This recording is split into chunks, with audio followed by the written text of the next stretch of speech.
That was horrible. You're a mean one, Michael Finch. You really are a cow. You're as nasty as an elevator, mean as a cat when you're sad. Well, I wouldn't even go near you with any improv because I can't do improv today. I'd say this improv was stunk.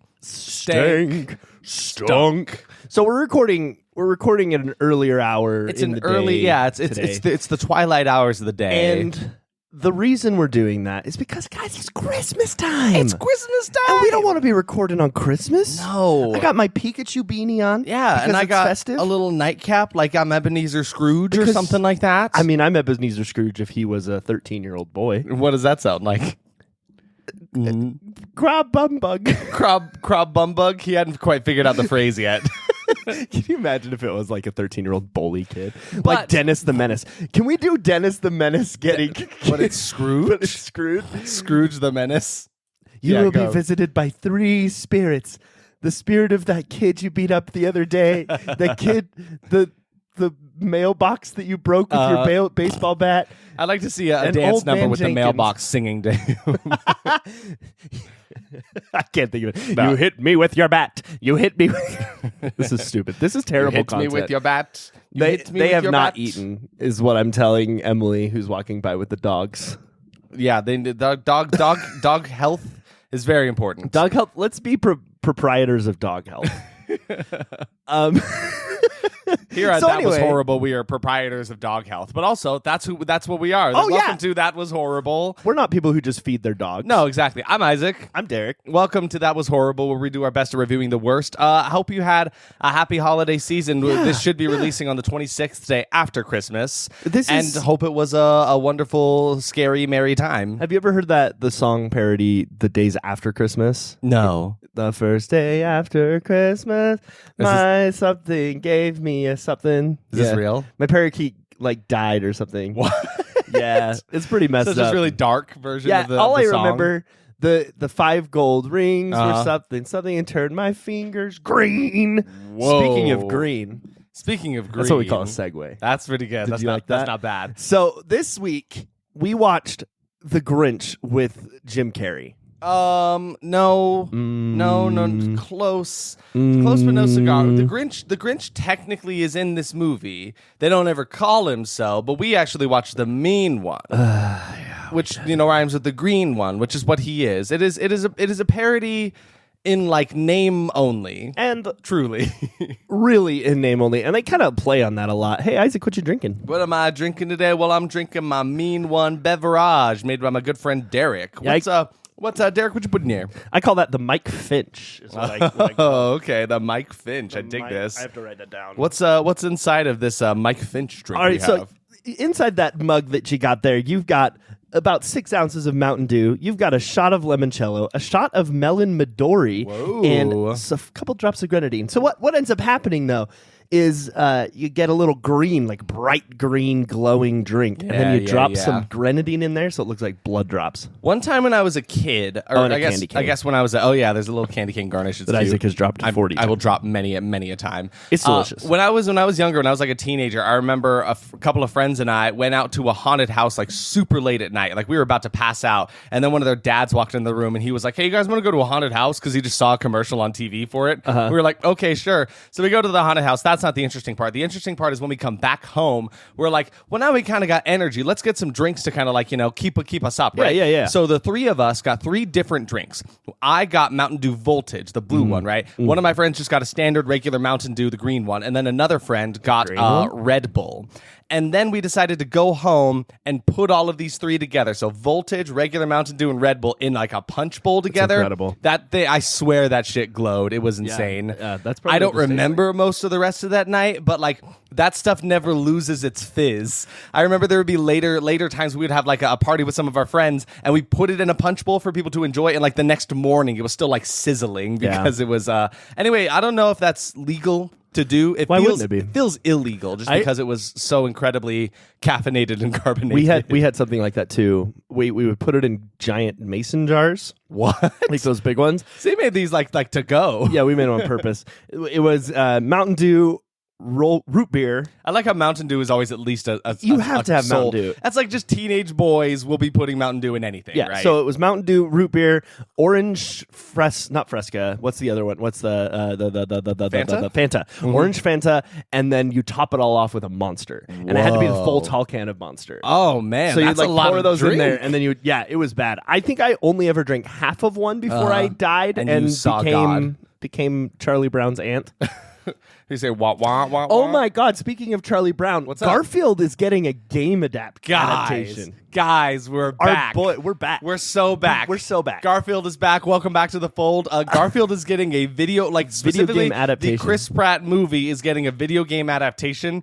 That's all the information that I could find so far. It was announced like yesterday. Have you seen all these amateur content creators like ourselves? Technically, that's us. Yeah. I mean, I don't know. I think we've been doing this almost an entire year now. That's crazy. We are not amateurs anymore. Anyway, look, this is my graduating you. Boop. No longer an amateur. I've graduated. Have you seen graduate you? Boop. Is that what graduation sounds like? I take it back. You're ungraduated. This is pomp and circumstance, but it's like it's a bad circumstance. Anyway, So have I seen what? so there's a bunch of YouTube videos of people like the video is titled like trying harder than Chris Pratt. Oh my no way. So they like dub over the trailer and they like try a little harder to be Garfield. So good though. It's I need really to funny. watch those. Maybe we should make one right now, but we should like say it at the same time. Okay. Yeah. Hey John, it's me, Garfield. Bring me some lasagna. I killed Odie. I need you to help me hide the body. Please, John. Please, John. It looks like lasagna after I'd done the act, but it didn't taste like lasagna. I think I liked it a little bit. John, if I cut you open, will there be noodles in there too? John, why didn't you tell me you were stuffed with so much lasagna, John?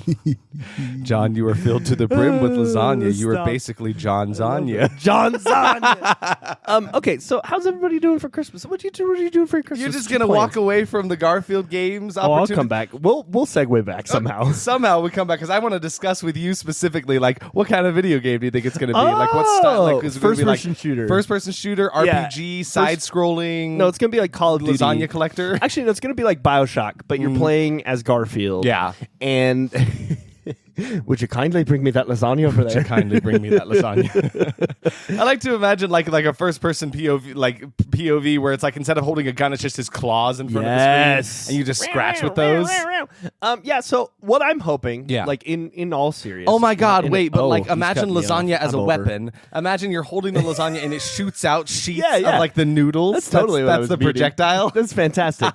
But then like you know how you get burst attacks? Yeah. Like a right click attack instead of a left click attack. Yeah, sure, like sure. this one would like shoot an entire piece of lasagna instead of just the noodles. That's pretty so it would good. like it would splat and then it would, like a little bit would splat onto the screen. So it would like cover it a little bit. This is incredible. I was saying something before that. You're saying something about Christmas. It's beautiful. Holiday season. No, maybe.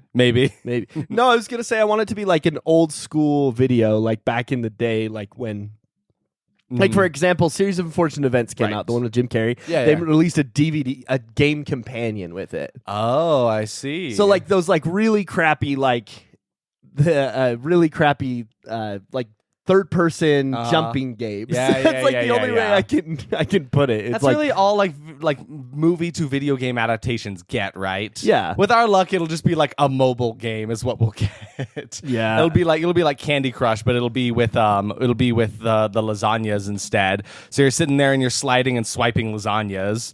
Is that anything? I feel like that's kind of nothing. But I mean, you should definitely have like a Fruit Ninja, but for lasagna. Oh my God, that's right? good too. And it's his he claw. swipes it with his Every claw. time Yeah, it's like exactly. his lasagna gets swiping. sliced. That's pretty good. That's pretty good. I like that one. Let's lock that one in. Let us know what you think the best lasagna video game would be, and then we'll tell you what the best Garfield video game would be. That's true. And at some point there has to be a boss battle, right? And I think that has to be his father figure. Newville. Because have we talked about that on this podcast where like Garfield's dad? Yeah, the plot for this new Garfield movie is the fact that like his dad is around and he's kind of like a hard ass. He's like this big tough gruff guy. You haven't seen this? No, because have you not watched the No, of course not.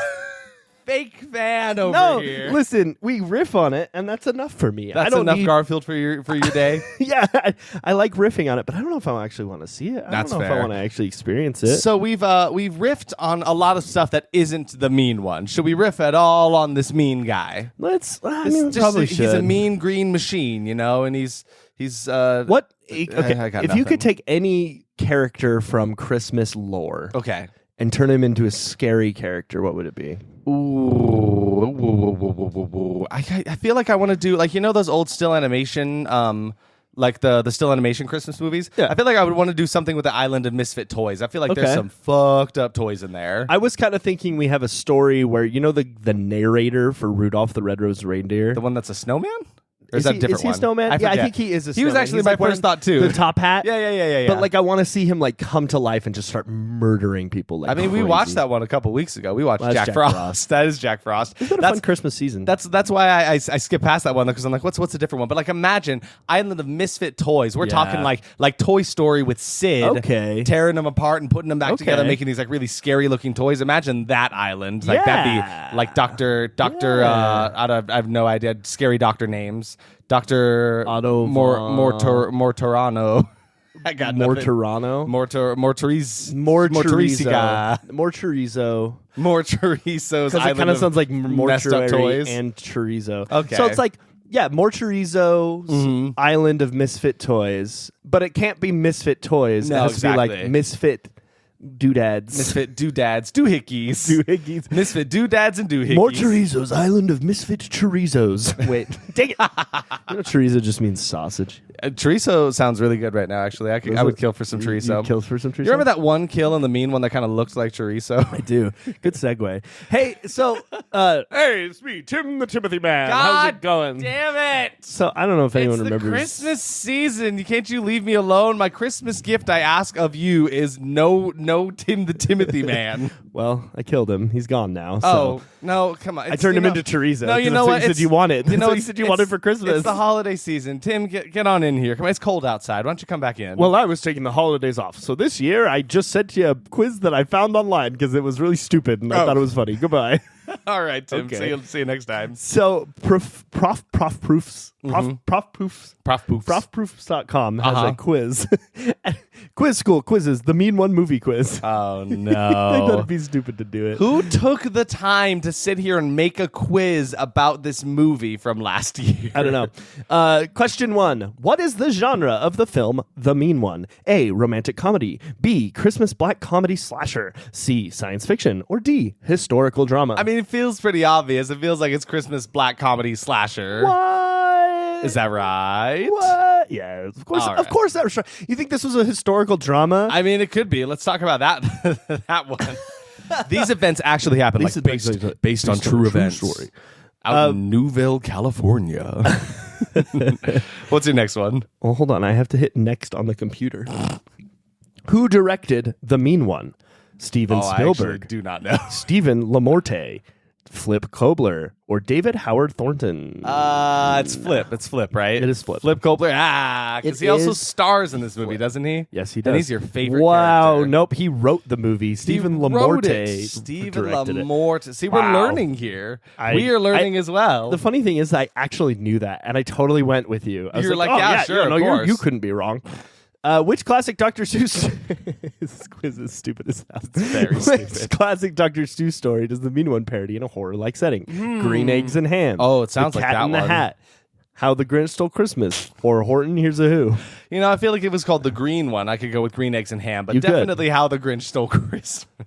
Feedback. I mean, this is a great way to describe to the people what movie we watched, right? Oh, yeah, we should do this every episode. Let's just do this instead of talking about the movie. Yeah, there you go. Who plays the role of the eponymous character, the Mean One, in the film? Crystal Martin, David Howard Thornton, John Bigham, Flip Kobler. Definitely David Howard Thornton. What else? yeah. What else has this man done, Derek? Yeah, he played Art the Clown in Terrifier, so, you know. And it seems like you looked into him the other day and saw that he had like not done. I think it was all kind of just strange movies that he's been a hasn't- part of. He has not really done a lot, but I mean, he does well when he does decide to hop on out and do some things. It's pretty good. I do enjoy it. but I think I definitely prefer his work in Terrifier as his silent antagonist. Art pretty the Clown great. was much more. We'll get into that, but Art the Clown was much more terrifying character than the mean one was. What kind of movie do you feel like watching? Comedy, romance, adventure, or action? What kind of Derek? What quiz are you taking now? This isn't the same quiz. My session expired on this website. Took too long to take the mean one quiz.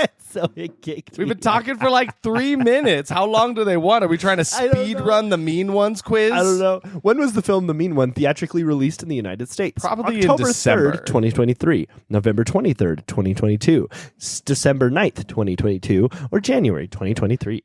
December, what was it, 9th? I heard December in there somewhere. Yeah. 9th, 2022. Who played Cindy in the film? Crystal Martin, Amy Schumer. Probably not that one. Probably not Amy That Schumer. wasn't the right name. I just thought it was... That would be pretty That was funny. funny. David Howard Thornton or Chase Mullins? Well, probably not any of the other three, so probably the Christy one. It was Okay. Crystal Martin. I don't know who she is. Which character in the film plays a role in defending the town from the mean one? Lou, Detective Burke, Dr. Zeus, Mayor McBean. Oh my God. I'm just now realizing that the character Doc Zeus is supposed to be a spoof on Dr. Seuss. That is stupid. Oh my God, you're right. That's so dumb. And he was like the old man leading the way. Wow. That's hilarious. Was it Detective Burke? Can we also talk about the fact that her name is Mayor McBean? Mayor McBean? That's her name. What is with the naming conventions in this? There weren't any. Doc Zeus? It was Burke. Oh my God. What was the Dr. reason for Zeus. Cindy and her father's return to the town of Newville after 20 years? To celebrate the holidays, to visit Cindy's therapist, to confront the mean one, or to meet Detective Burke. Wow. Yeah, we came all this way just to meet you, Detective Burke. Everything in my life has been leading up to this moment. You know what's funny? This quiz is actually wrong because at the beginning of the movie, they talked about how their therapist thought it would be a good idea to move out of their house. Well, what's the answer? To visit Cindy's therapist. Cindy's therapist doesn't live in the town. That's not how it goes at all.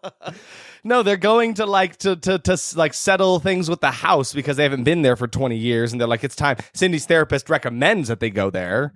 Stupid. In what year did the Stupid main quiz, can't character even get it right. Cindy witness her mother's murder by the mean one in the plot of the film? Oh shit! I feel like they mentioned that too. 2000, like it was going to be 2010, important. 1990, 2022. Was it 2010? It was obviously 2000 because if you do math, it was 20 years later. Yeah, it was the year 2022. Yeah, I wasn't set in the future. I guess not. We didn't have on. Robo Cyborg Grinch. Although I would like to see that. Robo Cyborg Grinch. If you were to come up with with your own name for the Grinch, what would it be? Mike Finch. Because they don't call him the Grinch throughout this entire thing because I don't think they got the rights for it, which is really funny. I didn't know that was something that you could do. You can just make something and then either not say the name or just change it however you see fit. So I'm curious, like what would be your Grinch name for this? I'd say like the Grunch.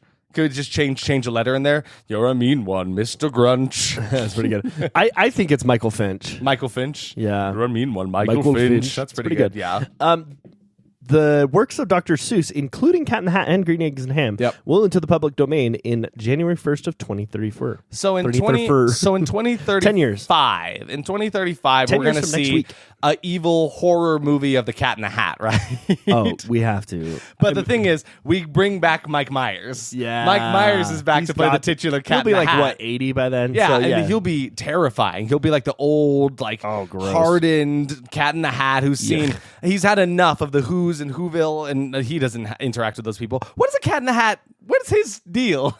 Cat in the Hat's actually just a serial killer already. I mean, have you guys seen the Cat in the Hat movie? From what year was this movie? 2003. From 2003. It's kind of insane. Actually, It's terrifying. I hadn't thought And it's much not about anywhere it. near the book. No, just absolutely not. bonkers. I remember I watched it I remember I'd watched it a bit as a kid for sure, and then watching it again as an adult, I'm like, who signed off on this insane movie? It's kind of crazy. I want you to know my guess about him being 80 was really close. Really? He'll be 70. Oh, that's pretty good. What's a Cat in the Hat rated on Rotten Tomatoes? Do you want to? I'm kind of curious now. Cat. It's kind of scary. It's Hat. horrific in a sense. But I think it'd be a really fun idea to bring back Mike Myers in the horror character. It's only 10%. Yeah, man. Oh man, we gotta find some excuse to watch. We gotta find some excuse to watch that. I feel like a lot of these old family comedies from so me and Emily watched. Oh crap! What did we watch? We watched something. We watched a Christmas movie yesterday. Mm-hmm. Crap! What was it? Oh, we watched Family Vacation. I'd never seen it before. We watched Family Vacation. National Lampoons. Yeah. Oh, okay. Yeah. Yeah, it was a fun time. It was Yeah, you hadn't seen that kind of one? cute. That's It was just classic. Chevy Chase getting beat up the whole time. A little bit. But yeah. anyway, we watched that, and then I went to the bathroom after the movie ended and left the TV on, and it started playing The Polar Express. Oh. Do you remember that Robert Zemeckis animated movie? That's another one that could be a horror movie. That movie because is a horror It's movie. kind of terrifying. It is scary not as all only with hell. some of the performances in it by Tom Hanks, it's also the animation is that kind of uncanny is valley so scariness. uncanny. It's spooky. It's terrifying. yeah, it really does I wanted put it to go the fear away. of God in me. I think we should have watched that for this podcast this year because It's scary. I would argue that you could call it a horror Christmas movie in some senses of the words. But remember that scene where they were all dancing with hot chocolate? yeah, everybody loves that scene. It's a great scene. Ha. Yeah, we got it. It's That's a great 2000. scene. I mean, it's got 56 on Rotten Tomatoes. 56%. That's lower than I would have expected. I feel like a lot of these movies from my childhood, it's like, oh, I thought this one would have been a little bit higher, you know? But they also made that Jim Carrey Christmas Carol. There was some point in the mid 2000s where studios were obsessed with making that hyper realistic CGI for some reason, using the motion captures to get the actors. It was kind of spooky, not gonna lie. But Jim Carrey does a great job in that one. Does he? I remember hating this movie. I thought it was so scary. It's scary. I remember thinking it was a roller coaster because it's the whole thing was just trying to be go in on that 3D. Yeah. Oh God! I looked at his face. Yeah, it's bad. It's not good. It's a big scary time. Ew. So we've talked about the Christmas Carol with Jim Carrey in it. We've talked about the Polar Express. Talked about the Cat in the Hat. We still have yet to do much with the mean one. I know. Because guys, Just like Elves last week. we hyped this up. We kept talking about it because it seemed like it was going to be a time. It's an interesting premise, right? They took the Grinch and they made him scary. They made the already kind of scary character and actually put him in his environment. That's a pretty cool premise, right? Yeah. And I really did dig the premise. Yeah. Before coming in. I was like, okay, cool. So now we have Cindy Lou fighting back and going to kill the Grinch. That's cool. Yeah. I like that It's idea. an interesting concept. I could take that. That it has potential and has potential, specifically if it doesn't take itself too seriously. And I feel like this movie did in some ways. And I think part of at least my problem going in, and we'll talk about this more, but I think a big issue was that David Howard Thornton, who played Art the Clown, we knew he was in this. Yeah. We knew he was playing the Grinch. So what we thought and what everybody on the internet thought was, oh, this is going to be Terrifier but with the Grinch. Dr. Seuss. Yeah, right? exactly. Dr. Seuss presents Terrifier. And so we made a big deal. We were like, okay, this is going to be violent. We're going to have to tone down. We're going to have to give content warnings. Well, you may have noticed we haven't given any content warnings. There's a reason for that. This Yeah. movie was not bad. It was not good. No, yeah. It was not good. It was not bad. It was not bad. It was not good. It was certainly a movie. We can say that much. All I got to say, Isaac, is why, Santa? Why? Why? No, sorry. Too much. Why, Santa? Why? So anyway, The Mean One from 2022 Yeah. was directed by Stephen Lamorte, written by Flip Kobler, Finn Kobler, and Stephen Lamorte. Oh, so Kobler brothers, huh? Got It's, the Koblers up in the mix. Pretty sure it's a husband and wife. Hey, it's me, Flip Kobler. Hey, it's me, Finn Kobler. And we're up on the mic, and we wrote this movie. I hope you like it. Check it out. Make sure to rate, and subscribe. Are they brothers? Or are they husband and wife? I don't know. I made it up. I just saw Finn and Flip. Who knows? You're just assuming Finn is a feminine. A little bit, I mean, mostly a male because man. I watch Adventure Time, and Finn the human is a boy. So that's kind of just where I took the assumption there. All right. Anyway, yeah, they have not done much. No. Flip Kobler, let's see. Oh no, he wrote Lion King 2, Simba's Pride. What? He wrote for Star Trek Deep Space Nine. What? He what is happening? He What? wrote Jack and the Beanstalk Where from are 2009. we? He wrote Hunchback of Notre Dame 2. He What? wrote Lady and the Tramp 2. He wrote Pocahontas 2. He wrote Beauty and the Beast and Enchanted Christmas. So this man specializes in almost exclusively Disney Disney sequels, sequels. direct to VHS kind of shit. Yeah, and he got tired of that. He was, It would appear so. He's had quite a departure right here, right now. oh my goodness. With his What? wife and writing partner, Cindy Marcus, they have been planning. Oh, so I guess Finn was not his Okay. wife. Penning away ever since selling their first screenplay to Paramount Studios in 1988, they have published over 50 plays and musicals performed worldwide. Plays and musicals. Hold on, we gotta find out. This guy has done quite a bit. Well, I want to know what musical he's written. Yeah, what's up with that? What's Flip Kobler written? Take a guess. Flip Kobler? I think he wrote Les Mis. He wrote You're a Good Man, Charlie Brown. You're a good man. He's Charlie Brown. He's currently writing the unproduced Garfield musical. Concord Theatricals. Let's take a look. Let's take a little. This is let's real. Take a gander. This is real. He wrote. Oh, what the fuck? He wrote Wild Dust, Ghost of a Chance, and Wild Dust the musical. So he wrote a play and then wrote a musical about the same play. That's actually pretty common. That's insane. I didn't know that was a very common thing. So he's like, this one's good. I'm in a kind of a slump though. What can I do though? I need a next big thing. I need a big hit. What's the next big thing? We're gonna make it to Broadway with this one. Broadway loves musicals. That's what we're gonna do. Let's take that one, that dusty one. Let's put it in. Put some music in it. You know what doesn't like musicals right now? The box office. The box office. Society is down on musicals. Anti-musicals right now. We have some words to say there about that. There are currently like 3 different movie musicals that are either about to release in theaters or are currently in theaters. Yeah. And all of the marketing from them is like trying to pretend that they aren't musicals. Yes. So we went and saw Poor Things last night. Great movie. Yep. And the trailers for it showed 2 movie musicals. And in both of those trailers, there was no mention of them being a musical at all. It was for Mean Girls, which is a Broadway musical. That's currently. the thing, because yes, there is the Mean Girls movie. This is not a remake of that. It is a musical. It is the musical put to film. So it is a movie musical. Quite different, a little different from the original movie with Lindsay Lohan. Exactly. Right? And then also The Color Purple, which is a musical adaptation of that old movie and book and story. Exactly. And again, hefty, like everyone's singing and dancing that one. That one showed a little bit more than Mean Girls does, but I remember reading a thing that like studios are deliberately not doing this because they don't sell well. That's so sad. And I think that's because of cats. I blame cats. I blame cats, man. Cats is the root of all evil, I think. At the end of the day, it was all Garfield's fault. It was all Garfield's fault. Did you guys catch that Garfield cameo in the Cats movie? Yeah, that was great. He kissed Taylor Swift right on the mouth. Right on the mouth. And then he kissed Idris Elba, and that was strange. No, I was into that. That was kind of cool, yeah. But like he was like his weird little CGI cat, and so he had to you could tell the CGI wasn't great. So he was just kissing in the open air, and like their faces would like clip into each other. But for some reason that worked. It was like, okay. Okay, so sounds like you're very excited to talk about this movie. When I was in middle school, yeah, I love telling stories from my childhood because I always think that we find out how twisted and awful it could be sometimes. Yeah, also, but like sometimes I worry that the people who were in my childhood will listen to this, which they probably are, and they're like, "Hey, welcome aboard." Hey, Derek, don't talk about me that way. I never give away names. I never say names. So yeah, so this is Michael Finch. This is a story about Michael Finch. The reason I'm talking about this, so when I was in middle school, this girl wrote a story, and she wrote it about me, and it was like a love story. I don't know if it was actually about me, but Michael Finch wrote a love very story much about you? felt about me. Yeah. Can I tell my story? All of these Finch jokes mean nothing to you right now. We'll get to it. I promise. Oh, that's a good point.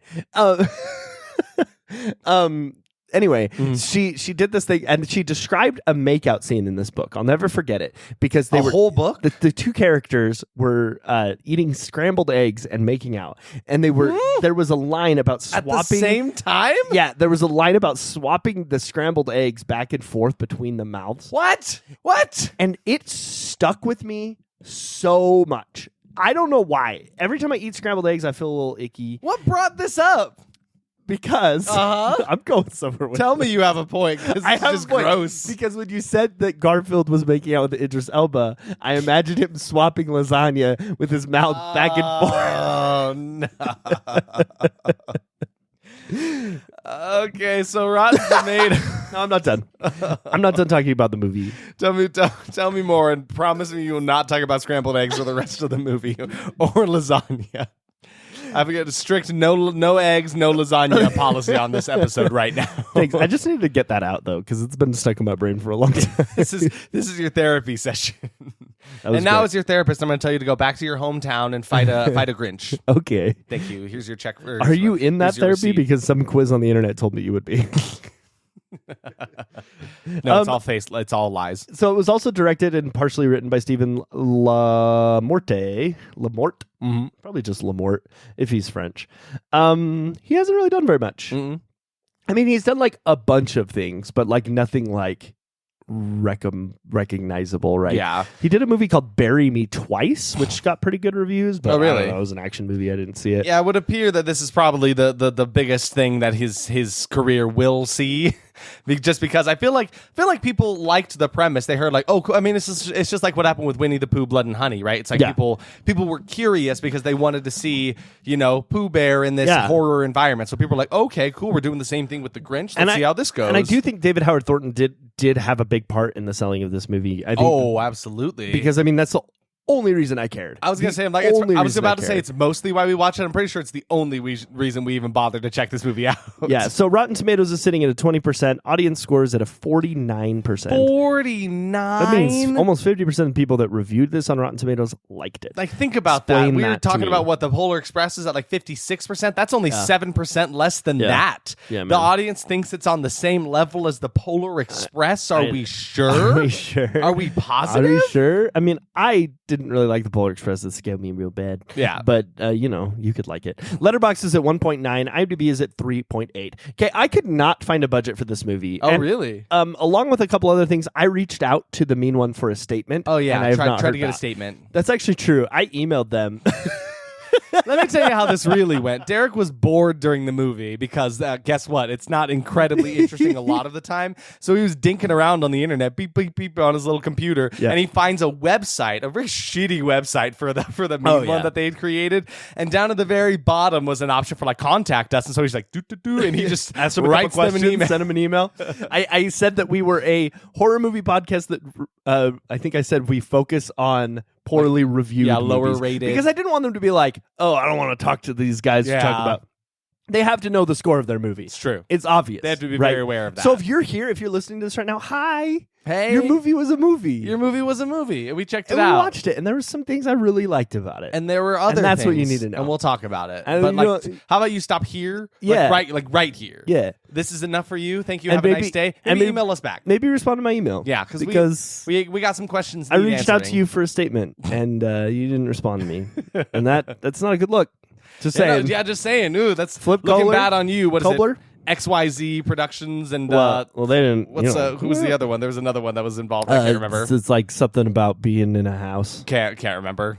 Sleight of Hand Productions. That's what it is. So I can't tell you the budget, but what I can tell you is how much this movie made. Oh, it opened on December 9th and made 218 $100,000. Wow, it made so much money. It broke really the tired. conventions. It made $218,000. That's it. That's a lot for this movie. It had a limited theatrical run, and in one weekend made $250,000. I mean, I guess think about it. It's just like we talk about all these other movies, and they're a lot higher than that one. Yes, that's true. But think about it in the fact that this probably was like Terrifier, where it was like only in a couple theaters, right? It was very limited. And I can't say I know any theaters that were nearby me that were like, hey, we're showing the Mean One. No, we would have gone and seen it. Totally. I mean, we weren't doing a podcast when this movie came out, but we definitely would have gone and seen this movie. Would have been there, been in those seats. You know it. What I'm saying, though, is this movie probably had like if I had to guess, based on the movies we've seen, between $50,000 and $100,000 at very most. Very, very most, right? Very low end $50,000, right? So to earn back $218,000, that's awesome. That's good for them. Good for you, Mean One. Do what Blood and Honey's doing. Make another one and make it better. Yeah, exactly. Which but apparently I feel like they're doing. I feel like Blood and Honey was met with some success. I feel like that one was actually like kind of enjoyed by like, the weird people of the internet who were like, no, give me more of this. So they got like funding for it. Like people are kind of into it now. Go listen to episode 10 of our podcast. Yeah, we'll talk all about Blood and Honey. You'll hear everything we had to say about that, and we will be watching the sequel. We will be. Be it at like a 60+%, or if it's down in the 10s. Like, we are doing a check full it out. episode of that movie. Just because I feel like we have to. We have to. gotta do we it, have right? to. The gross worldwide when it was in theaters for a couple weeks was 902,000. They almost made $1 million. Okay, so that's a bit more impressive to me. That makes more sense. Well, I can say wow to that number. If they were in there for a few weeks, the first weekend they made $250,000. And, it checks out. Yeah, math, no, totally. Math. That's math. Wow. You like the math, Mary? Wow, math. I throw a lash up there. Pull it down for you. What's that? That's like Owen Wilson's got like a No. southern charm. Oh my God, Isaac is such a little boy. Everybody out there who got that "It's a Wonderful Life" reference, I love you. And You say that like you didn't just barely watch that movie for the first time since you were a kid like 2 days ago. I did, but I knew the reference. Is that guy that I can't remember his name? Jimmy Carson. That's fair. You checked that out, and you also checked out "It's a Wonderful Knife," right? I did. I watched "It's a Wonderful Knife" and then immediately watched "It's a Wonderful Knife" right after. And tune into our horror movie ranking next week. Yeah, we're gonna dip our little toes tease. into that. Yeah, Little exactly. tease. We're not any kind of horror professionals, but of the movies that we watched this year, I don't think we can say that anymore. Maybe we can't. But of the movies that we saw this year, I'm just saying that because like I didn't see every horror movie that was released this year, right? Yeah, that's true. Like I'm sure there are a lot that were like fantastic that are probably like that are in a lot of the other like horror ranking lists that I just didn't get to this year. You know, there's a lot of great movies out there. So of the movies that we saw this year, and we're actually still trying to fit some in just to make sure.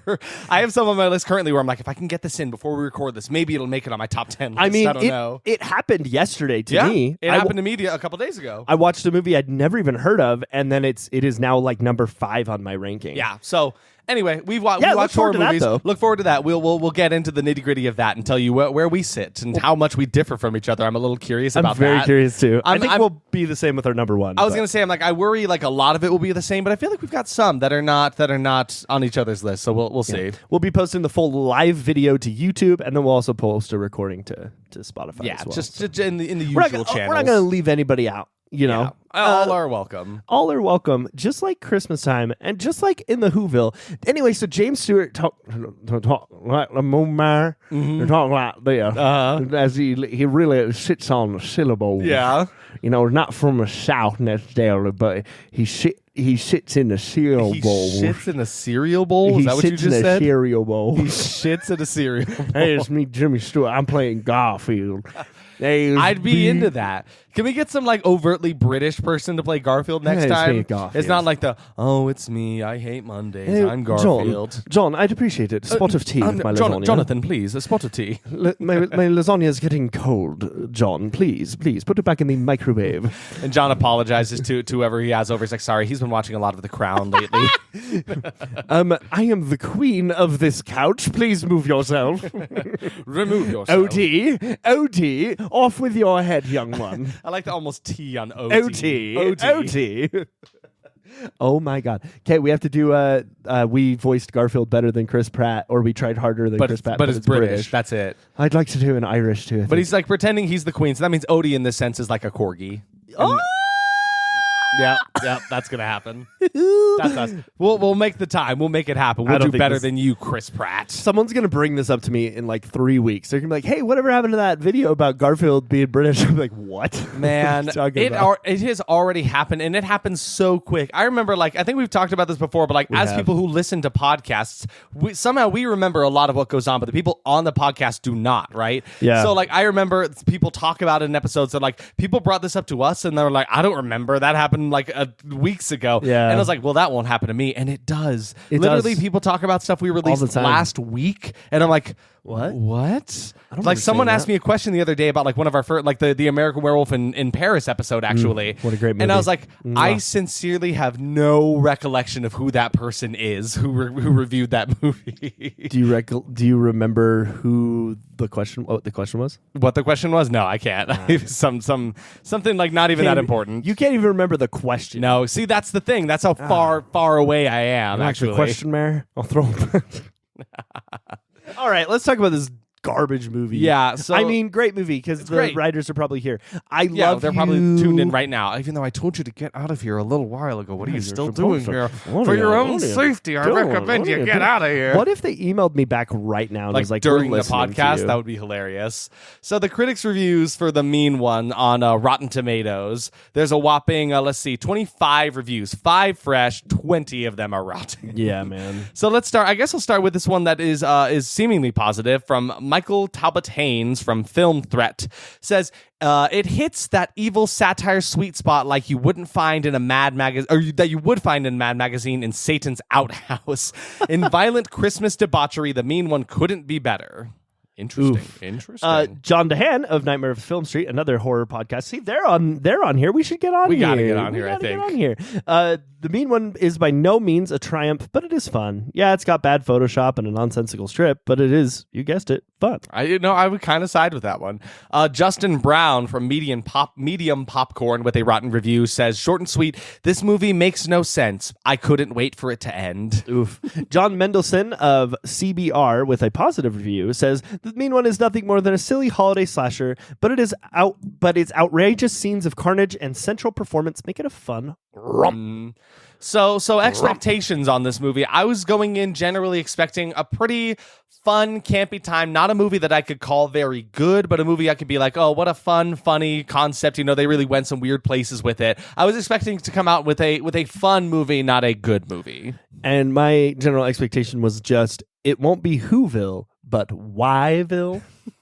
Get it? Just like, why would you do this? Whyville? Why? Ville? Why, Bill? Santa? Why, Bill? No, it's too much emotion. Why, Santa? Why? Why, Santa? Why? There's this like common trope in every movie we watch. There's at least one actor who's just phoning it in so hard. And I fully believe that they think that they're doing a good job. But then, like, they give us a performance like fucking Benedict Cumberbatch in the last movie we watched. Sorry, I just said the F word. I don't remember. What's his name? Benedict Cumberbatch wasn't in one. I know. I can't remember the Was it Hugo Weaving in Wolfman? No. The literal last movie we watched. Dan Haggerty? Yeah, Dan Haggerty. I forgot his name. God. Benedict Cumberbatch, Dan Haggerty, tomato. No, but like that performance, I talked about it a lot in the last episode, but it really bothers me when people just I'm just like, this is me acting. Yeah, exactly. It's like their acting is like their name alone. They're like, that's enough to get me through this movie, right? It really bothers me because it's like, maybe they're giving their best, but if that's your best, like find another profession. Like, truly. But like, I have more emotion walking down the street talking to strangers than that guy had in this entire movie. Anyway, I ranted. It's like, just try, please. So speaking of trying, one of my expectations for this one was it trying too hard and there would just be awful puns all the way throughout. My first expectation? Yeah. Kid actors. You got a kid, you got a Christmas, you got the tree. You put underneath the tree a little bit of present. Okay. You open up the present, and what's inside? What's it's that? a kid trying to act inside, but he sucks. And he fell asleep in the box, and then he died because they didn't poke any holes inside the box. Kid actors. Kid actors. Thanks for keeping that one going. I love every time we go to kid actors, we add another verse to it. And it has to be slightly related to the movie. Yeah, exactly. Just slightly related. So yeah, this kid gets trapped inside. It's funny. I kind of black out when you do this. So there's a kid actor stuck inside of a Christmas box. Is that what happens? I think so. Yeah. Did you black out too? You blacked out too. You said that part. Well, you put them in the box. I just said they died in there. What did I say? You already forgot. Crap. That's okay. So I'm on an improv team because improv. Yes, and did you just salute? Yes, and like you're in the fucking army. Semper Fi, do or die. Yes, and. But you have to create a little unicorn horn. I'm creating this right now. This is the new salute for improvers. Any improvers out there? I see you. Yes, and. Yeah, improvers represent.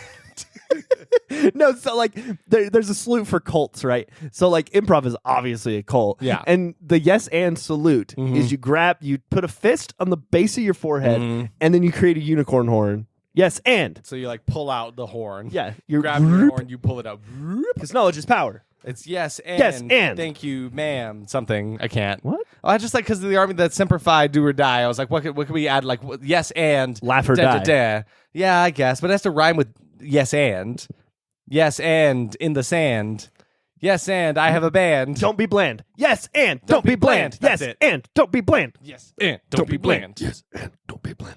Okay, so I'm going to need a person, a place, and occupation. All right, Jimmy Stewart in The Christmas Story with 3 houses. Okay.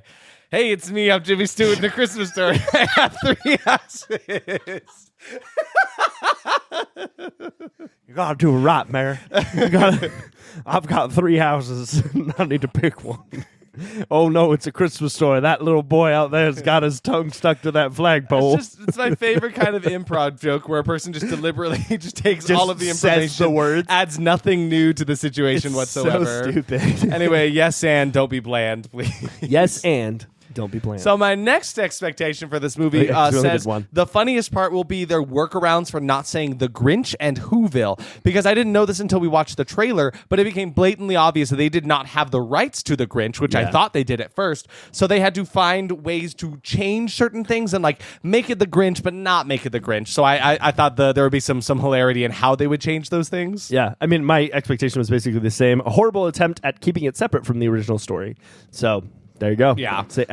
Ditto to what Isaac said. Yeah. The next one, this will be bad, but I hope Art the Clown, i.e. David Howard Thornton, will be a standout or the only standout in this movie. Oof. My next one is terrible puns. Like there's one in the trailer where she says, I'm going to roast this beast. And so I expected like the roast beast. Yeah, I expected just a whole lot of that. Mm-hmm. I was expecting absolutely no good kills, all covered in CGI. The few kills that they showed in the trailer were just like all CGI blood gushing out of weird places and just covering the screen and looking pretty bad. Looking pretty bad. Pretty bad. I think the David Howard Thornton will be the best part. Yep. Same as you. Look, we had a lot of similar ones, just kind of in different orders. Yep. And then my final expectation said the best part will be the ending when it ends. I have one more. Yeah, what's Horrible yours? blood CGI. Yep. So that was one thing I noticed in the trailer, and also based on a movie I had watched the same day. I was really expecting like just so much of that like After Effects blood that was like sprouted up from the world. Yes. I'm gonna put my Pikachu hat over my headphones. Oh, okay. Yeah, that's a pretty good look. This is a good look. That's wonderful. Super excited for you to take a clip. From I think Pikachu's got tumors now in his cheeks. You know making what? him look all Pikachu nasty. looking like the green one with Mad Dumper. Derek, should I tell them? Please tell them. I don't know if I should tell them. Derek really wanted the title of this episode to be "The Mean One's Got a Mad Dumper." Which is a comment he made earlier about a big butt. Like sometime this week he said "Mad Dumper," which is kind of because I don't know if everyone thing. is familiar with Samus from the Metroid. Y'all heard of Metroid? Metroid? You guys ever heard of Metroid? She has got a Mad Dumper. Mad Dumper, and that means that any actress that gets like chosen to be her, maybe Garfield, because Garfield has a Mad Dumper, and so if Garfield plays Samus Aran from the Metroid series, he's got to have a Mad Dumper. But yeah, so Derek really wanted us to try to find a way. Every time we saw the Grinch on screen, we wanted it to get like at least one ass shot. I just needed one, so we could say that like the Grinch got a Mad Dumper. Because I think that Jim Carrey's kind of got. No, Jim Carrey's got cake. He's got cake. Dude. Absolutely got cake. He's taking that to the bakery. He provides the cake to them. He says, "There's a lot. It's me, the Grinch." I don't remember how he does the voice. What does he say? That's it. I'm not going. I'm the Grinch. It was pretty good. That's not bad. I'm not going to try. No, but I'll end up sounding like Danny DeVito. Oh my god! You know, there's actually a pretty funny thing that happens like on the interwebs of people dressing up like the Grinch, but they give him like a massive mega dumper. Like if Megatron had a dumper, the Megatron Dumper 3000. I may have seen a few AI generated pictures of just like a giant ass Grinch, and it's fine, like. It's fine. It doesn't do it. That does nothing for you. No, like the ones of Godzilla, though. Wow, those exist. The internet is a beautiful place. The internet sometimes. is a beautiful Maybe place. not in these situations, but it's a place. So anyway, we're transported to Whoville. Shall we get our Mad Dumpers into this movie? Remember that? Let's get our Mad Dumpers into gear. Remember that story about Cindy you-know-who? Okay, that's the first one. That's already we're starting out with not calling them the IP names. When her Christmas was stolen, she knew what to do. Ring, ring. Why, Santa Claus? Why? So, okay, let's just...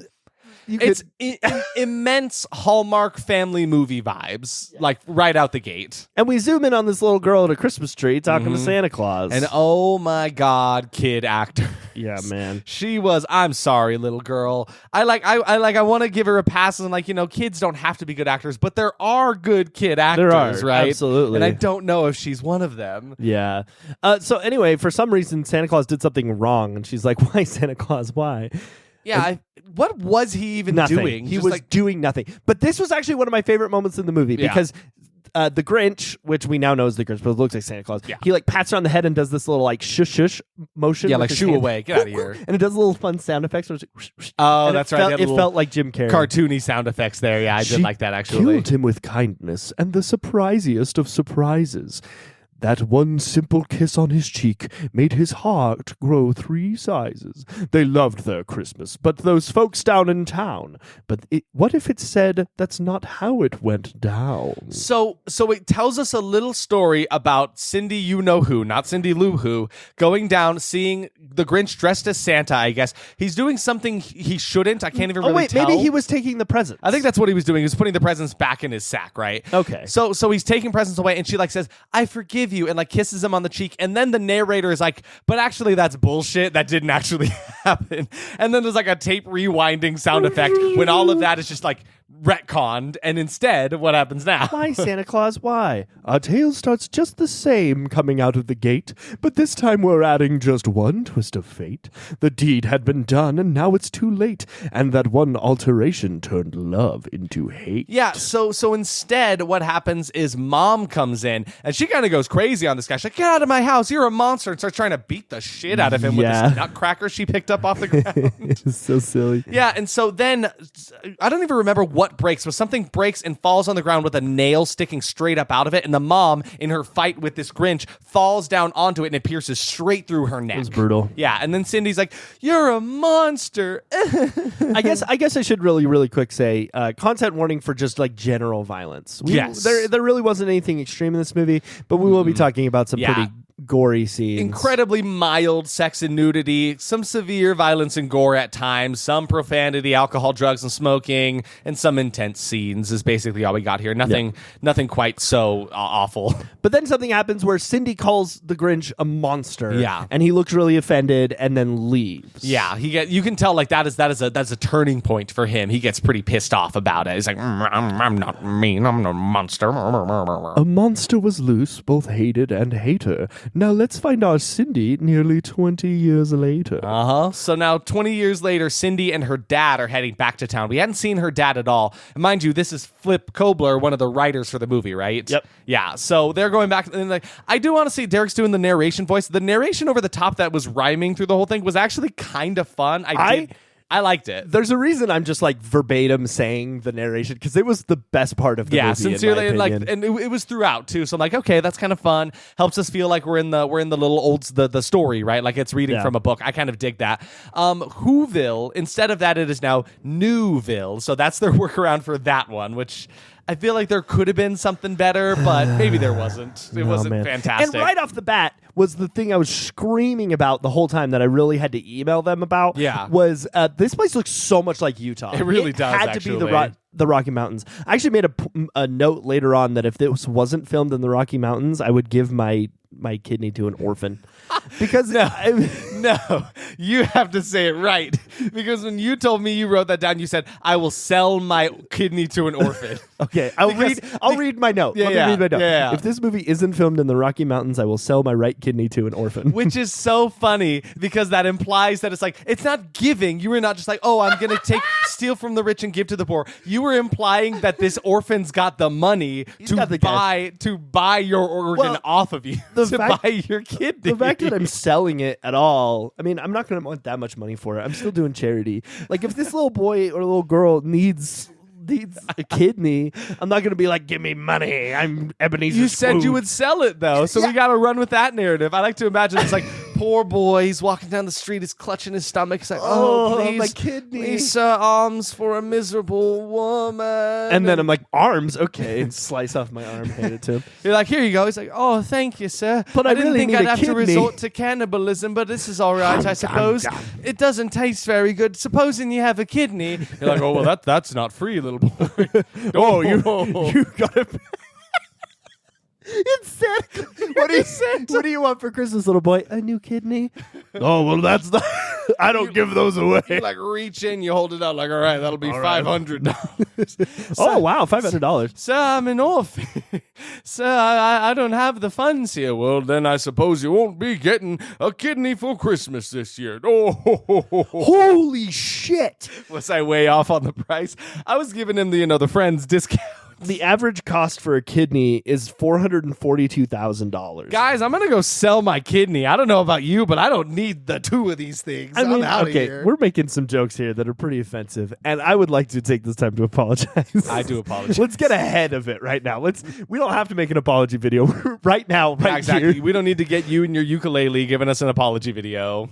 It is terrible. That's really sad. I mean, you could probably sell it on the black market for a little bit more, though. Well, so, back to the movie. We'll get on that topic now. They just keep showing the same drone footage of the town. I feel like there's a solid 20% of this movie that is composed of like Adobe stock footage and like stock images that they just like put on screen and tried to make it work. Hey, maybe if you'd get back to my email, Mr. Creator, we could talk about this and then we could get ahead of it. Let's start a dialogue. And I'll make people watch it. I'll make people watch this movie. I'll watch it again if you just respond to my email. We'll do it. We'll tell people. I'll tell everybody it was a great movie. And that's what we call selling out. We're selling out to the mean one. The Grinch got to us. Garfield's our ally, but the Grinch is our boss. Oh my God. Holy crap, dude. I was somewhere. Where was I yesterday? I was somewhere and someone was talking about a tomato. Oh, I saw Elf the musical. Okay. Oh, right. And in that musical, they're trying to make up ideas for a new children's book, right? And one of the ideas they have is there's a tomato that lives at the top of a town who's like it's basically the Grinch, but with a tomato. Well, that's eerily similar to Tomato Tower. I wanted to jump out and be like, guys, no, that's the Rotten Tomato. He's at the top of the tower. That story's already been done. We did that story. You stole from me. You're listening to That Was Horrible. And that's when they grab you by the arms. They're like, no, Tomato Tower. As they're dragging you away from the scene. Those who aren't familiar, one of our reoccurring characters is the Mr. Tomato who sits at the top of the Rotten Tomatoes tower, who rates all of the movies and makes all the decisions. So Cindy and her dad are driving into town now, right? Haven't been back for 20 years. They immediately get pulled over because they have these antler decorations on their car. Like, people decorate their vans and stuff for Christmas and such. Like, they just had these little antlers sticking out of the windows, I guess.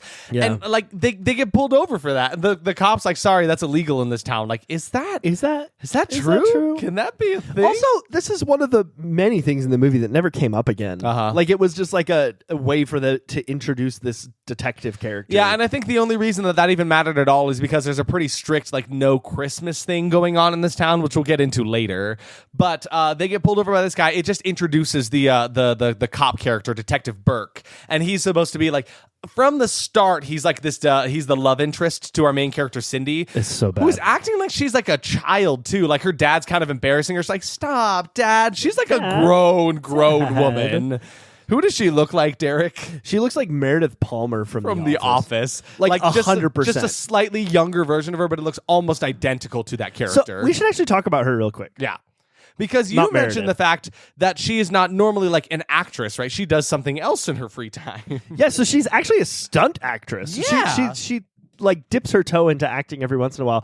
But I don't know if anyone here ever saw the movie Malignant, but she was one of the main stunt actresses for that movie. Which if you haven't seen Malignant, go see. It's a bonkers. It implies film. Go that check she that one plays out. What's her face? Yeah, because she's got the same color hair. So I'm assuming. I mean, she kind of actually much. looks the same.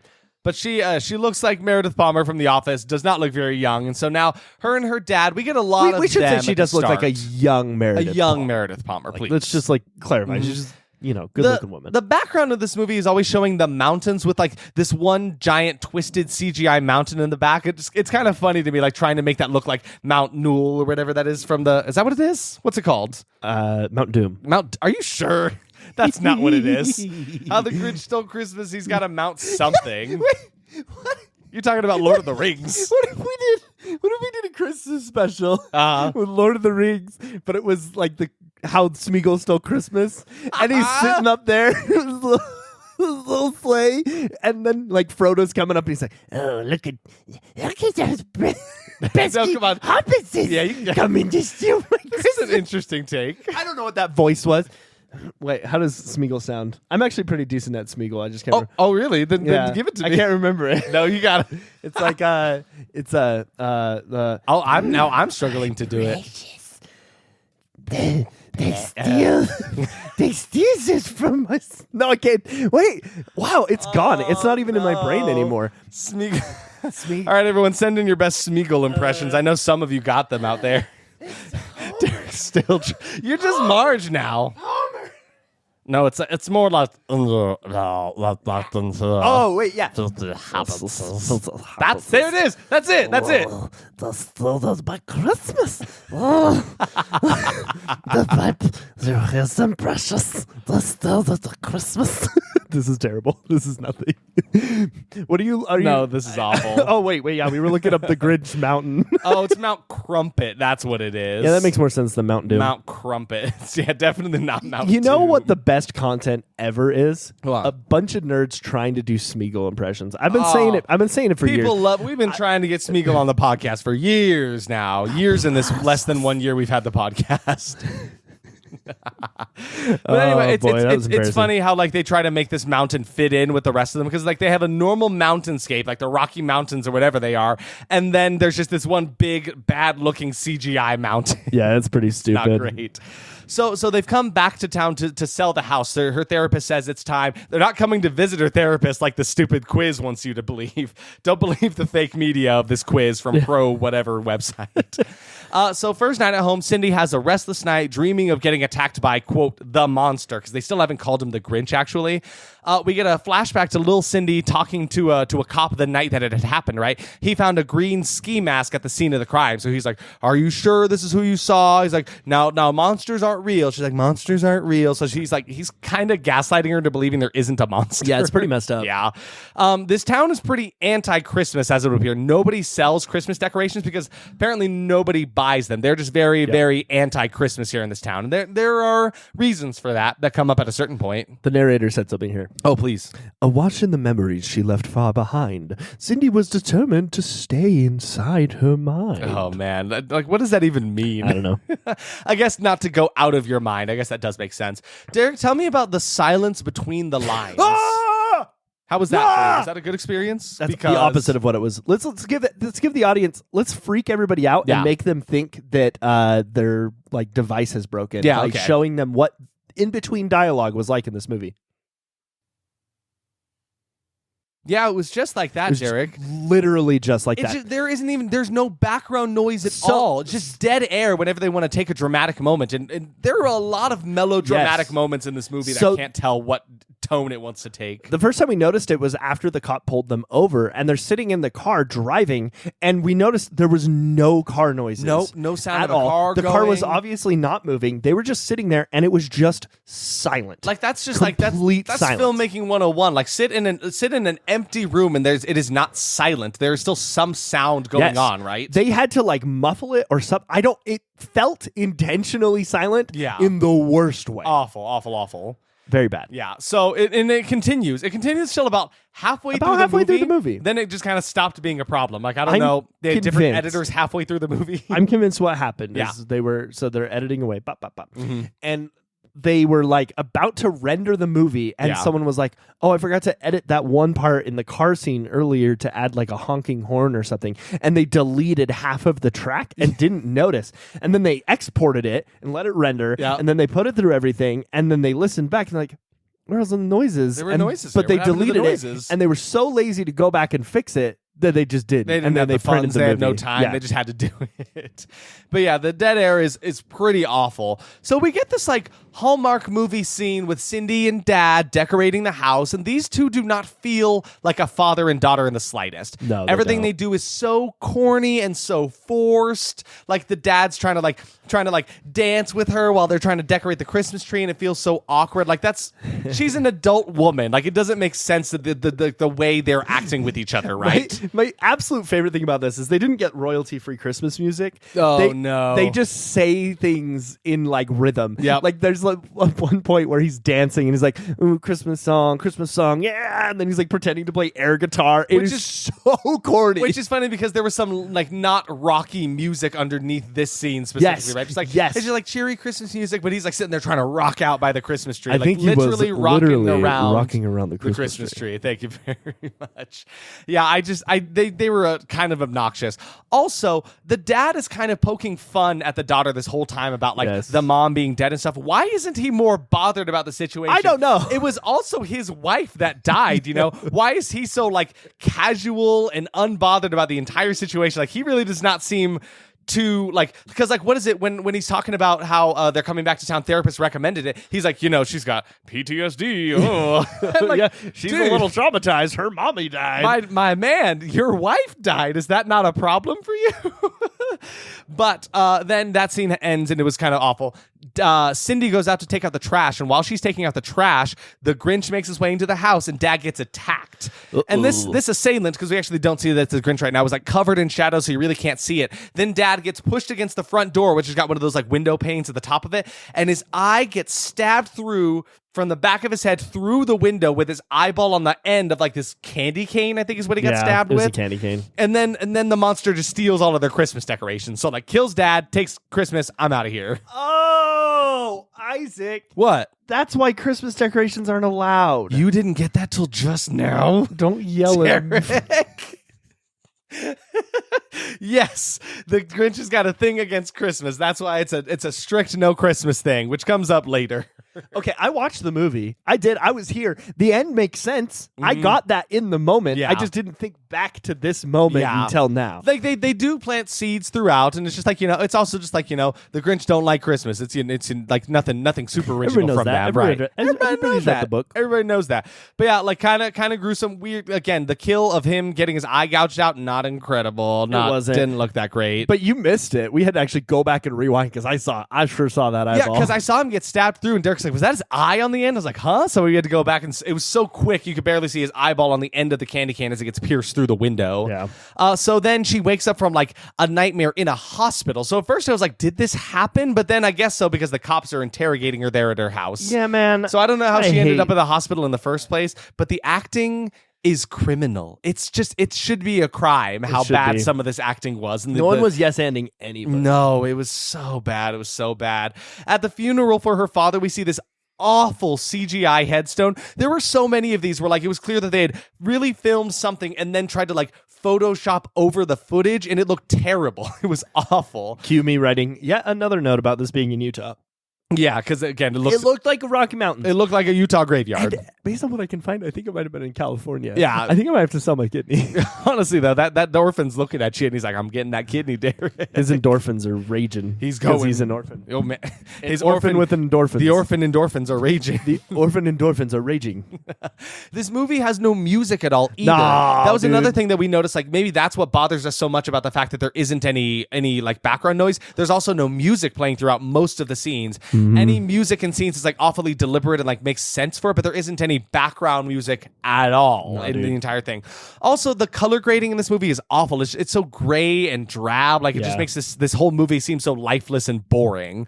So there's an annoying lady who we haven't mentioned thus far. She's running for mayor, and she doesn't want Cindy to keep dredging up the Mayor past. McBean. Yeah, Mayor McBean. She's trying to breathe life into this town. Apparently, she used to be the sheriff's old deputy, and now she's the mayor. So, like, there's a weird thing going on where the two of them keep having conversations with each other, and it doesn't become apparent why that's happening until, like, almost the end of the movie. I was actually kind of curious, like, why do these two keep meeting up? Are they ex-lovers? What happened? It didn't become obvious till way Which too you late. you gotta give him a little credit for that. Mm-hmm. Like that cohesive story did end up playing It out paid and off. making I just sense. wish I had any reason for them to be interacting at all before that. Because every time I was like, why are they? Is it just because he's the sheriff and she's the mayor? Yeah, like, that's what's true. happening here? So Cindy goes for a hike because she finds some flour at the scene of the crime, and she like goes online and looks it up and finds a website that's like, come on down to this trail. I'm like, I don't understand how you got from point A to point B, but you did it. So up here on this hike, she falls into a cave and finds a wallet belonging to some man. So it seems like maybe like this man died and she found his missing wallet. And then as she's leaving the cave, she sees the mean one kill this random couple, which is just like a flurry of bloody clothes and the mean one swiping at them. It wasn't really very wasn't like super fun to watch exciting. at all. And then she just starts throwing rocks at it and screaming, "You're real! You're real! You're real!" And she's just throwing like, I don't know, like 15 rocks at this thing, and he just keeps getting hit too.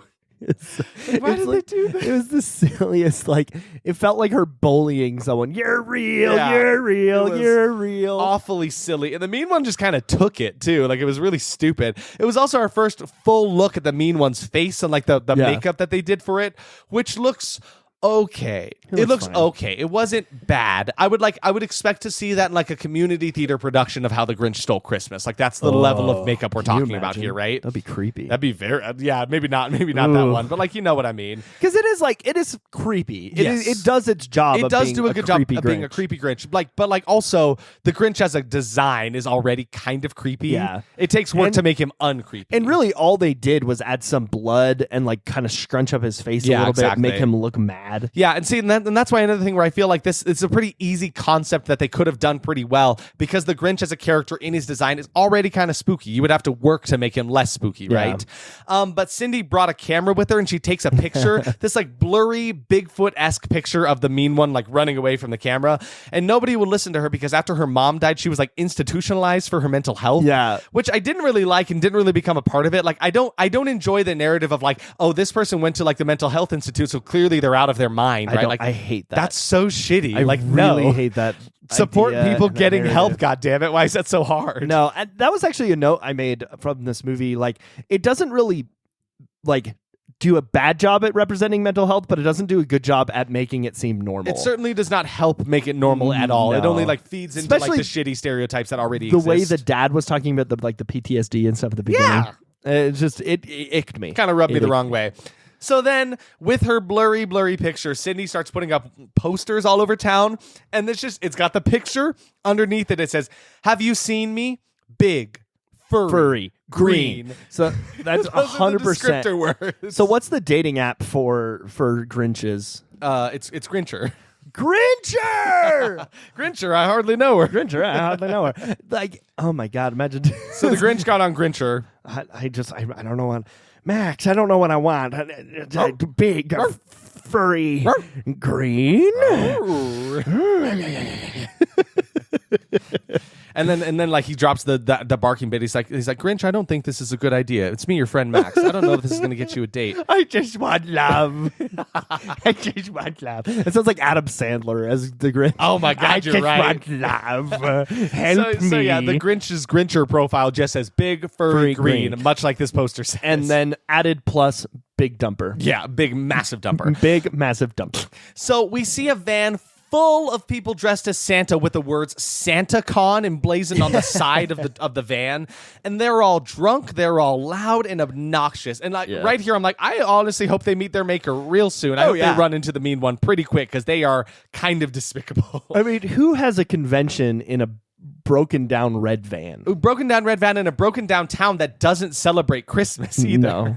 Yeah. So they end up finding their way to like this restaurant, which this is kind of weird. It was obviously the middle of the day. They all make their way into this restaurant, and the lady who seats them at a table in this completely empty restaurant says, "Hey, the kitchen's closed, so I can only get you guys drinks." And they're all like, no drinks. Like, sorry, only sweet tea, or like only tea. And so she's like, "Do you want a sweet or unsweetened?" And the people are gross. They make some nasty comments to her. Really hated this them. scene really didn't need to happen. I mean, you said honestly. in the like casting for this, some of them are listed as Dick Santa, right? Yeah, they are. So they did their job, and they did were it awful. very well because they were terrible. But so it's just like, why is it the middle of the day and this restaurant is closed down? Why did she let them in here? Nobody else is in here. It didn't make a lot of sense for this to be No, it's happening. dumb. But so one of them like tries to follow the waitress into the back like a creep, and he instead gets like dragged back into the freezer and stabbed through the neck with this icicle, which, as cool as that sounds, it was a very bad CGI icicle, just like it looked really photoshopped bad. Into his neck. They definitely had like little to no practical effects in this movie, and everything was After Effects. But then they had some practical effects. I was like, that's actually surprisingly good. But like it was so few and far between. Few and far between, exactly. But here's Grinchy. Here's Grinchy. David Howard Thornton is he do be bringing that physicality. He's doing his best. He's doing him, Yes. which works. I just don't feel like he was directed properly and not given enough room to play. Exactly. So he was trying to make the situation work for him. This scene was the best scene in the movie. Yes. Hands down. Yeah, because it starts out, he kind of just like slams people into things with like his candy cane, so to speak. And like it's not that great. The sound effects are pretty cartoony and weird. Yeah. But then things get really crazy when he takes a woman who's crawling away from him on the ground and just full stomps both feet onto her head. And it crushes like a watermelon. It was insane. It was insane. Just because, like, it's one of those where you feel like you get the vibe of the movie thus far, and then they do something like that, and you're like, what the hell just happened? So, I do have a real big complaint about this one. So one of the next kills, he takes a girl and throws her into a meat grinder. In, like, the middle of the restaurant. In the middle of the restaurant. In the middle of the eating area of the restaurant, the sitting area. And it was like a big opened mouth meat grinder. I don't know if anybody here has ever worked in a restaurant with a meat grinder in it. That's not how they work, man. It's not how they work, and that's not where you're going to put a meat grinder. You're not going to put one in the middle of the freaking What if a child, what if that endorphin orphan goes into the meat grinder? You know, oh, no, endorphin orphan. Oh, no, endorphin orphan. But then, like, someone was like, oh, but he's an orphan. What? That's the worst thing you've said. I don't think that. Just some other guy does. Yeah, the Dick Santas, that's what they say. Exactly. So, like, as awful as this can be with some of the effects and, like, the sound effects, it is probably the most fun I've had in the movie so far. Oh, 100%. Yeah. There were multiple sections we were in here, like, actually cheering. Yes, exactly. And this was kind of one of them. And then for final measure, the mean one takes, like, this little glass display with a gingerbread house in it and smashes the gingerbread house. Just so you know he hates Christmas. If you had any doubts about that fact, there you go. So then the Grinch finds Cindy at home again. Why would she keep staying there? She keeps getting attacked by this Grinch character, right? I don't understand why she thinks it's a safe place. Doesn't lock any of her doors either. But then this strange old man who kind of looks like Santa helps himself into the house, claiming he scared off the beast. His name is Doc Zeus, which again, didn't realize until just barely he's supposed to be Dr. Seuss. And I want to say I'm impressed, and I don't know if I am. No. But he's been keeping an eye on Cindy this entire time that she's been in town, because he's like, if you're back in town, that means the Grinch is going to come back, or this non-Grinch, you know? Yeah. He claims to know about this, right?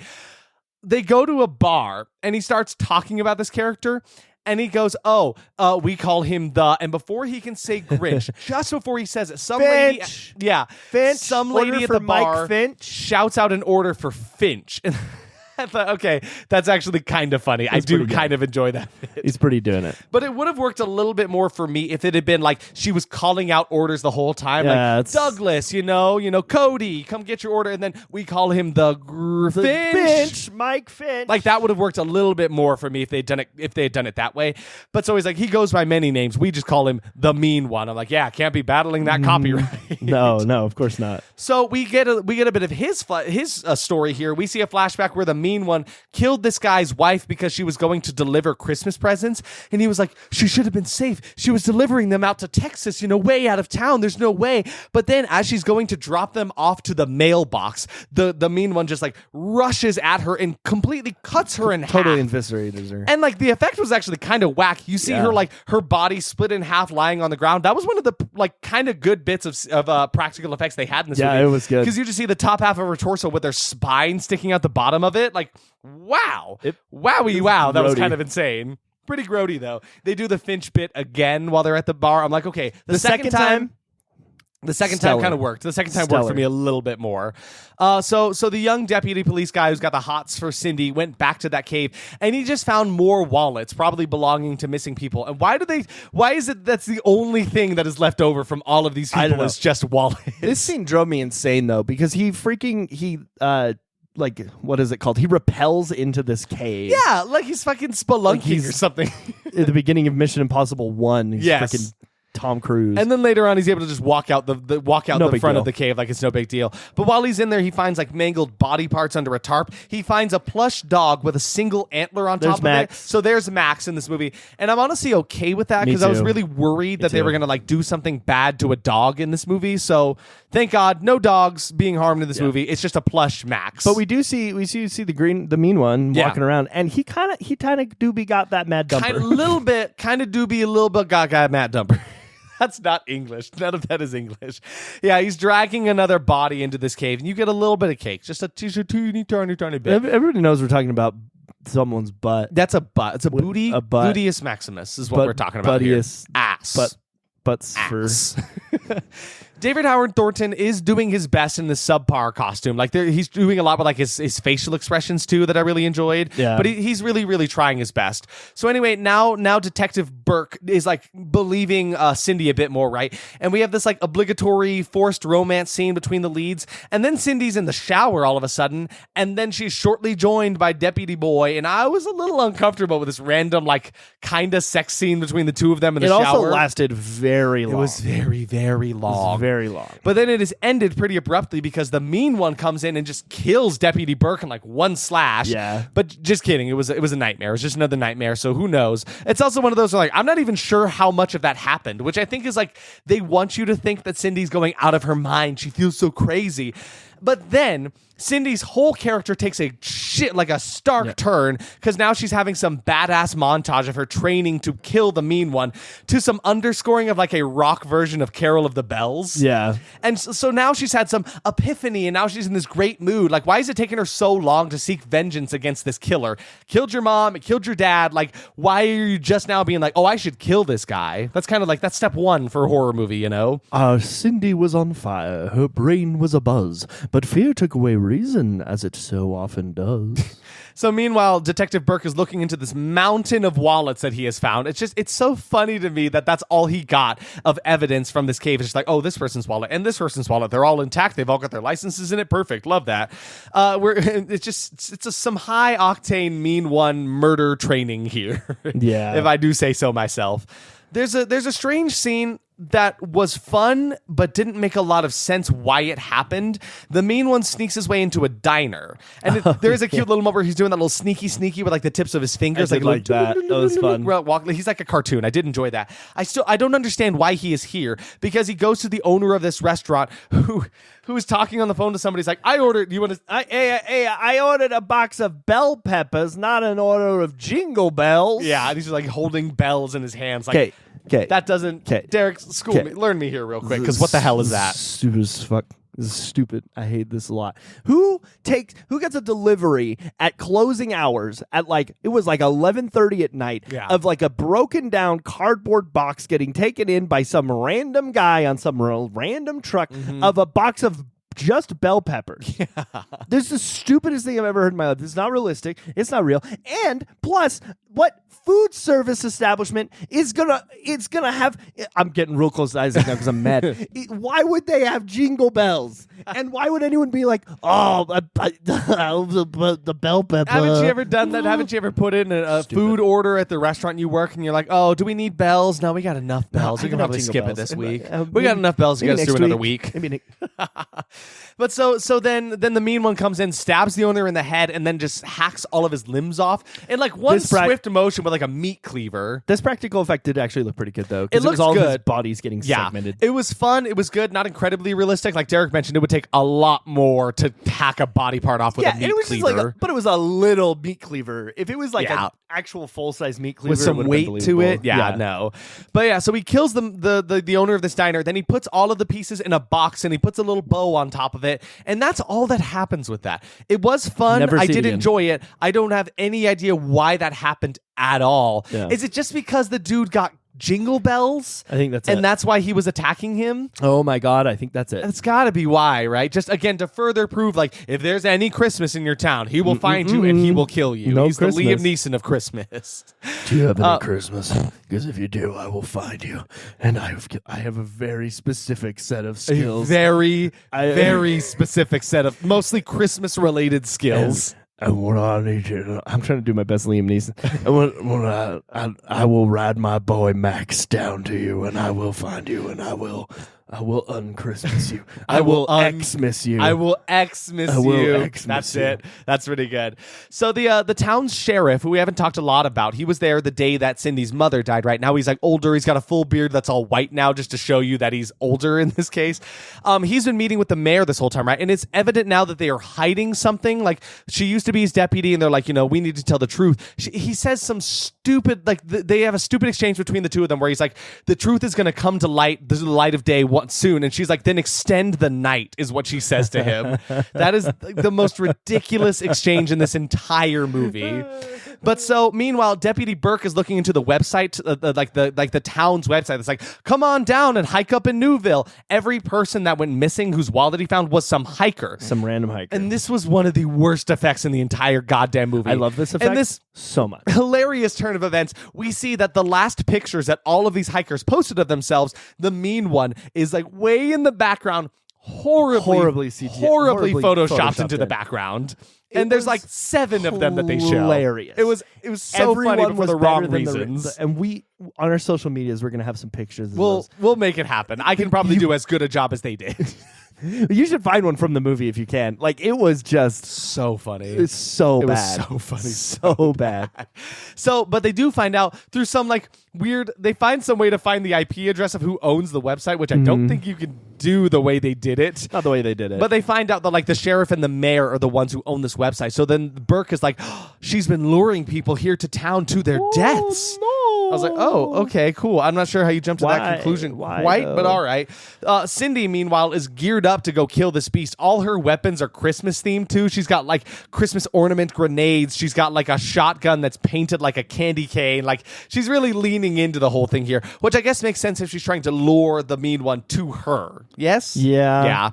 So then we get a scene where the mayor's car breaks down because she's trying to get out of town now, right? And so the car breaks down. She's trying to fix it. And then the mean one sneaks up behind her, bites like a hole in her face as she's trying to fix her car. It was a CGI hole, though. It was pretty bad. They couldn't even bother to put like blood on her face. That would have looked better than what they did. But then he takes her to the back of the car and just slams her head down with the trunk of the car. Yeah, man.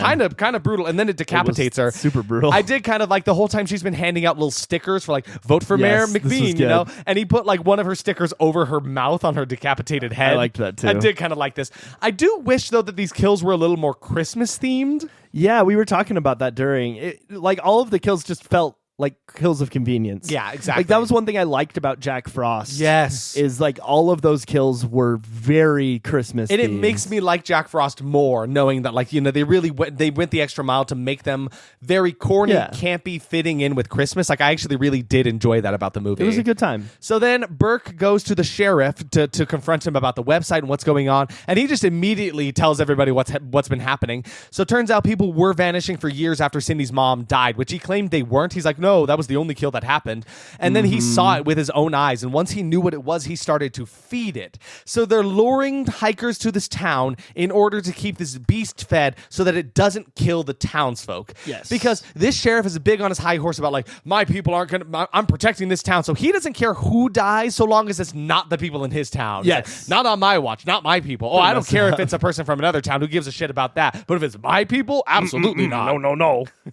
So yeah, it's just funny to me that, like, the mean one is like a bull charging at a red cape. It just goes ballistic about Christmas shit, because that's really all they do in order to pull him closer to them. Is this when he tells the story of why he's so traumatized? Who, the sheriff? Yeah. Yeah, so he like has a little flashback of him going into this cave, and you see this woman like just like walking backwards, and he's like calling to her. He's like, come to me. Can you hear me? Come this way. And she turns around and she's just got 2 big bows on her eyes. Yeah, because at first I thought they were like spiky ornaments that he had shoved into her eye holes. I'm like, whoa, that's nuts. But no, they were just bows over her bloody eyes. Yep. And then she gets cut in half. And then I think we were led to believe that it was the sheriff's like girlfriend or something, maybe, or daughter. Not really sure what their relationship was. It felt like there was a relationship there that just wasn't given to us. But I just want to know, how is this the easier option instead of trapping and killing the beast? Yeah, I don't Instead know. They're like, yeah, let's bring in tourists to the town so that they hike up here and the mean one kills them and we keep our people safe. Like,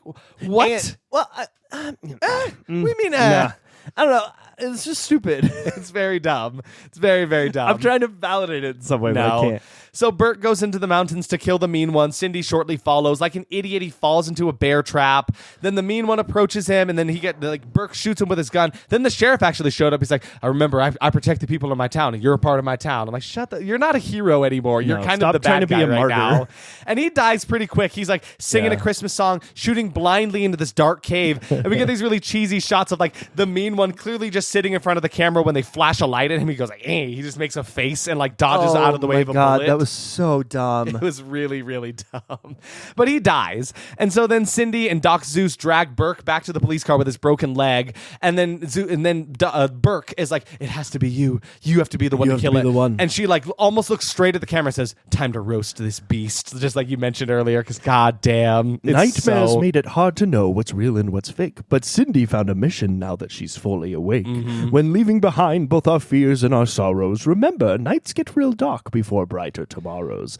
The danger was rising as the battle grew nearer, but who's hunting who was becoming less and less clearer. The way you delivered that was better than the narrator in the movie, because I remember actually really disliking that line. Oh, I like it. And it was better when you did it, is what I mean. So now Cindy's setting up her trap. She just lights her house in this big Christmas display to bring the mean one into her trap, right? He sneaks in through the chimney, easy peasy. She's like pretending to be asleep on the couch. Then she kicks him off. She goes, you're a dead one, Mr. And she shoots with her gun. Again, can't say the Grinch. Can't be saying it. And then the best narrator line in the whole movie. When the folks down in Newville were asleep in their beds, skin ripping. Skin rips. The day had arrived for the mean one to get dead. To get dead. Like they couldn't come up with a better rhyme for that one. Like, come on. So stupid. So she's got Doc Zeus way up on the hill outside of her house with a sniper rifle, and he actually gets a couple shots into the mean one. Like I was actually kind of surprised. The mean one can take a few bullets. Yeah, he can. Whatever he is, he's supernatural in some degree because he can do that. And then Cindy has her candy cane colored shotgun. Even her pistol is painted like candy cane colors. Like really, really pushing this theme here, right? Yes. So she traps the mean one in a bear trap and starts to shoot him a bunch. And then she pulls out a fucking baseball bat covered in Christmas lights, like it's a lightsaber or something.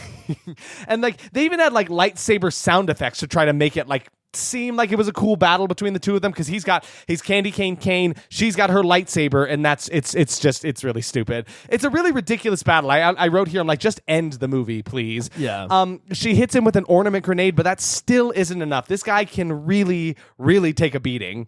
But then the part that aggravates me the most about this entire movie is that from the police car outside of her house, Doc Zeus is there, and he puts up like his phone or something with a recording to the what is it, like the speaker from the car, the radio or something, right?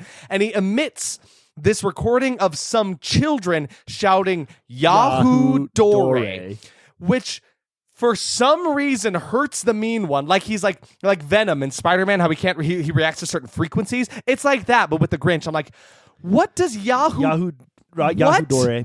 What? Yahoo Dore. But it was so close, and they just kept like repeating it on repeat. Yahoo Dore, Yahoo Dore, and Yahoo Dore. I would be more okay with it if it had appeared at all in the entire movie. This is the only time it has ever shown up. I was like, what the hell? If it was like some children's song, what does that mean? You guys have never set up what this means, so I'm very, very confused about what's going on. It was pretty stupid. But then Cindy manages to blow up the house in some way. Oh my god! The effects were brutal.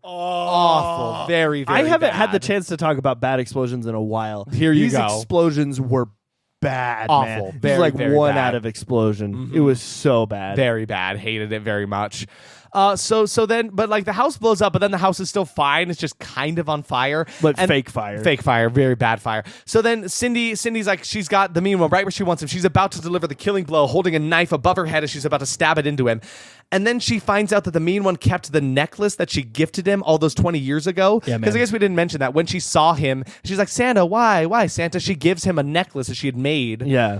And like, you know, that was a part that that's it. There's nothing else to say about it. But he kept it. And so she sees the necklace. She's like, you kept it after all this time? And the Grinch is like crying and kind of looking like, you know, like, it's true. It's true. And I then did it. She leans down and gives him a kiss on the cheek. Yeah. So that day was a turning point for the Grinch. We kind of see a Grinch POV of the day that he killed her mom, because it suddenly was like the world sees him as this awful monster, and he didn't feel that way. So now he kills people and hates Christmas because that was the day that like people started seeing him that way. Yeah. So like it's kind of her fault in a sense. It's her and her mom's fault because like after the Grinch killed her mom, she's like, "You're a monster," and we get this weird effect of like the Grinch is almost staring down the barrel of the camera, and you see his yellow eyes turn red, like he's getting evil. It was kind of fun.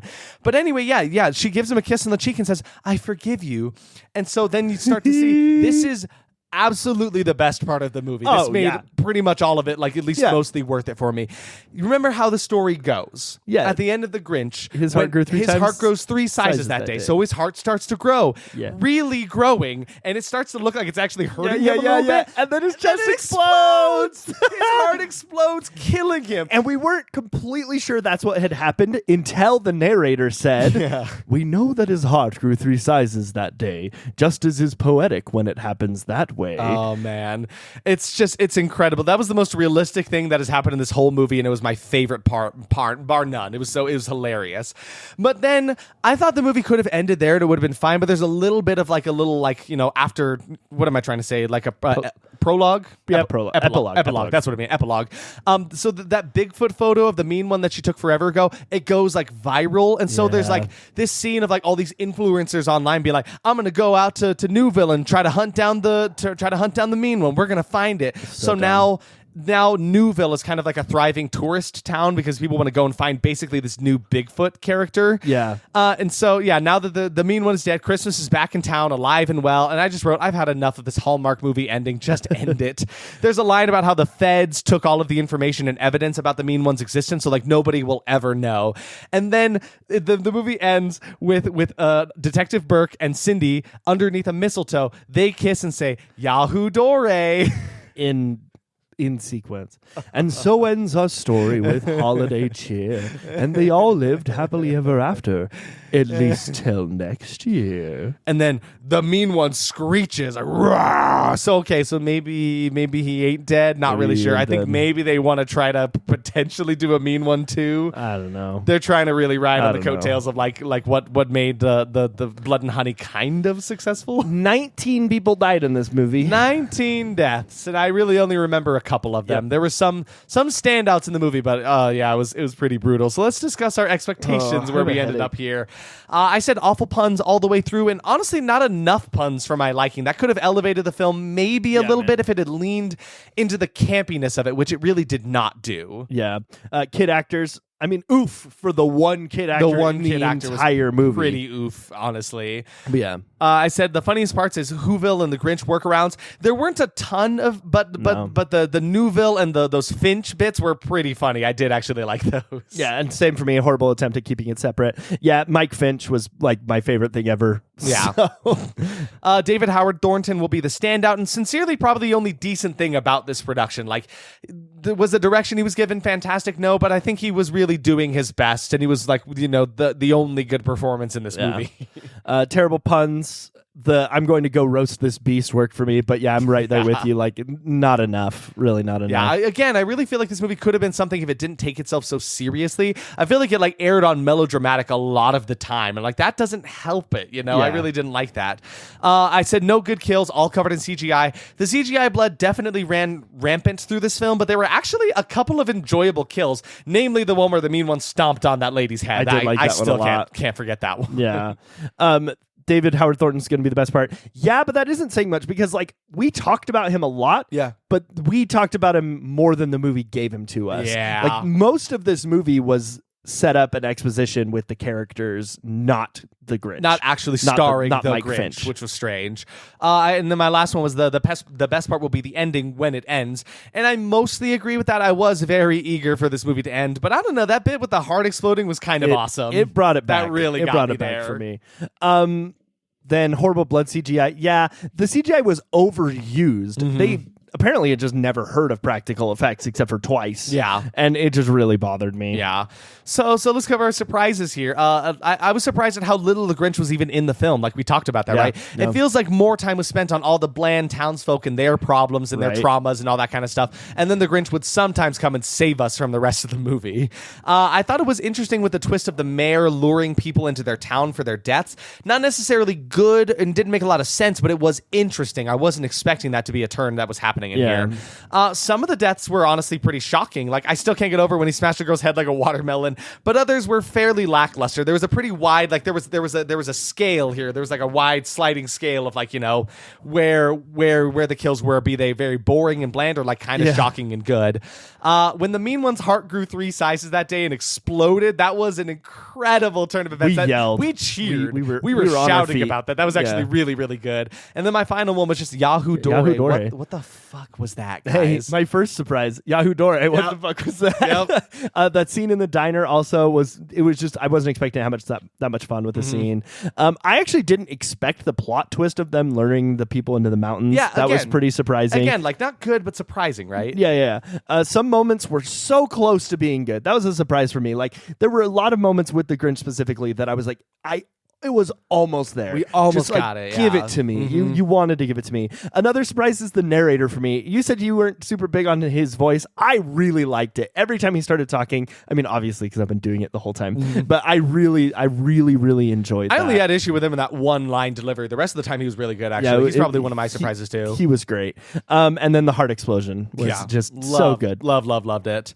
So our verdicts for this movie, for me, that was horrible. Oh, you clever little horrible. Horrible. The movie looked and felt like Hallmark had tried their hand at a horror movie, and the acting was bland and it bored me to death. The Grinch wasn't in it enough, and the kills were mostly forgettable, save for a few of the really good ones. So, like, while I had a good time laughing at the insanity that was the mean one, and I did walk away with some fun memories, I don't think I'll ask Santa for this one again. Nice. That was suitable for me.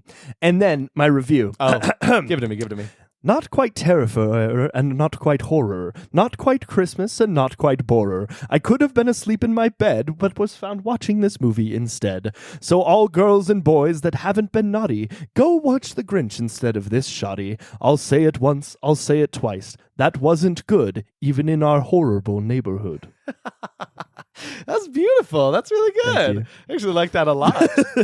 Yes, Derek, that was beautiful. Count Trivia, what's up? It's me, Count Trivia. Science Jim's sick this week. He didn't have anything to say. Science Jim didn't say anything. Yeah, he loved the movie though. He actually watched it with us. He watched it. I heard about the gross things he was doing. Yeah, he really liked some of those scenes. Really liked it. We don't need to tell you at home what he did, but he really liked the movie, if you know what I mean. So here is your trivia for the week. Please take the trivia. Oh, unfortunately. Hey, what are you doing? Actually, Science Jim is here. Science Jim is here. Science Jim, wake him up from bed. Yeah, hey, you stupid guy, wake up! It is time to tell him. I don't know. Derek has a question for us. What do you want? I was asleep. It is me. Oh my goodness. Science trivia. Nothing scientific happened in that movie. What do you want? Derek, you talk, not me. Hey, okay. What are your Christmas plans, Count Trivia? Oh, for me, I am going back home to the country. I'm going to Transylvania. We don't really celebrate Christmas over there, so I'm just going to kick it. You know, I took it as like a vacation from work, if you know what I mean, because the boss over here, he really works me to the bone, if you know what I mean. I know what you mean. Down to the fangs. This guy works me down to the science. Science. What are you up to for Christmas, Science Jim? So me and Matt Jane are back together. Wonderful. That's good. I don't think it's a good idea. I think you deserve better, Science Jim. It's okay. It's his life. Anyway, we're going to her family's, the Cthulhu's, because she is a member of the Cthulhu family. Right. So a very Lovecraftian Christmas. That sounds amazing. I'm going to have a Lovecraftian Christmas this year. I'm really hoping that Nyarlathotep is there because when we went over for Thanksgiving, he was there and we had a great time. We shot the shit. We played pool. It was fantastic. What are you guys up to? What are you doing for Christmas? Oh, I'm gonna hang out with my family and then work up until the day of, actually. Oh, that sucks. That's rough. What about you son of a bitch? Why do you hate me so much, Science Jim? Yeah, I'm hanging out with my family. It's going to be a good time. It's going to be a great time. We're going to have one. All right, give us trivia. Oh, that's right. They have trivia. Here, take a ticket. Okay, so there wasn't a lot of like trivia. There's just things about the movie, so I'll just read whatever I was able to find. All right. So XYZ Films announced October 2nd, 2022 that they've picked the mean one for a December 2022 release. XYZ Films manager of acquisitions and development, Alex Williams, said in an announcement, as a passionate fan of seasonal horror and the Terrifier films, the mean one is exactly the kind of film that lands on my personal nice list. This movie is a stunningly great time with a ferociously subversive turn from David Howard Thornton. And XYZ Films is so proud to be bringing this soon-to-be iconic Christmas slasher to audiences this holiday season. Derek, didn't you tell me that XYZ backed out like last minute after watching the movie? Yeah, wait a minute. You keep reading stuff. I'm going to look that up. I think I believe it because like it was listed as the a sleight of hand productions, right? So like, I think XYZ backed out after making a claim like this. He didn't see the movie. He didn't. Well, there's no way. Because that was October 2nd, right? So like he probably hadn't even seen it beforehand. He was just like had a lot of faith in this movie because there's no way. There are multiple references to Dr. Seuss in some of his works. There's a restaurant named Horton's, like Horton Hears a Who. I didn't even notice that. A character being called Dr. Zeus, which rhymes with Dr. Seuss, and a character drinks from a bottle named Geisel's and Dr. Seuss's real name is Theodore Seuss Geisel, which that's actually that's a deep cut. I forgot about that. It is loosely based on the iconic 1957's children's book How the Grinch Stole Christmas by Dr. Seuss about a cranky Christmas-hating creature that ruins the holiday for a small town. The title, The Mean One, is taken from the original song used in the 1966 animated TV special. In the book, the special and following appearances, though, the Grinch doesn't kill anyone, which is just the funny reason. Why did they feel the need to put that in trivia? Yeah, of course he doesn't kill anyone. What is really fun though is that in the 1966 animated version of the thing, the Grinch is voiced by Boris Karloff, who played Frankenstein in the original 1931 movie. Yeah.